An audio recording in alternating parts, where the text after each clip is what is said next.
ধরা যাবে না, ছোঁয়া যাবে না, বলা যাবে না কথা, রক্ত দিয়ে পেলাম শালার মরার স্বাধীনতা। আমি এই কথাটাই বলছি, বর্তমানে আমরা মরার স্বাধীনতা পেয়েছি, অন্য কোনো স্বাধীনতা পেয়েছি কিনা চিন্তা করে দেখেন। এটা স্বৈর শাসন, এখন একত্ব, এগুলো তো নরম করে বলা, এরকম শাসন তো আমরা কখনো আশা করিনি। ধরা যাবে না, ছোঁয়া যাবে না, বলা যাবে না কথা, রক্ত দিয়ে পেলাম শালার মরার স্বাধীনতা। আমি এই কথাটাই বলছি, বর্তমানে আমরা মরার স্বাধীনতা পেয়েছি, অন্য কোনো স্বাধীনতা পেয়েছি কিনা চিন্তা করে দেখেন।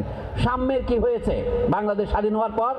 বুকে হাত দিয়ে চিন্তা করেন, ক্রমশ অসাম্য শন শন বেগে বেড়েছে, মানবিক মর্যাদা ধূলিসাৎ হয়েছে, টর্চার, গুম, খুন, ক্রসফায়ার, গান ফাইট বাংলাদেশে বেড়েছে না কমেছে আপনারা জানেন।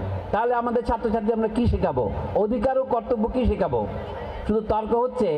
আমরা কি জাতীয় সঙ্গীত বদলাবো? আমরা জাতীয় সঙ্গীত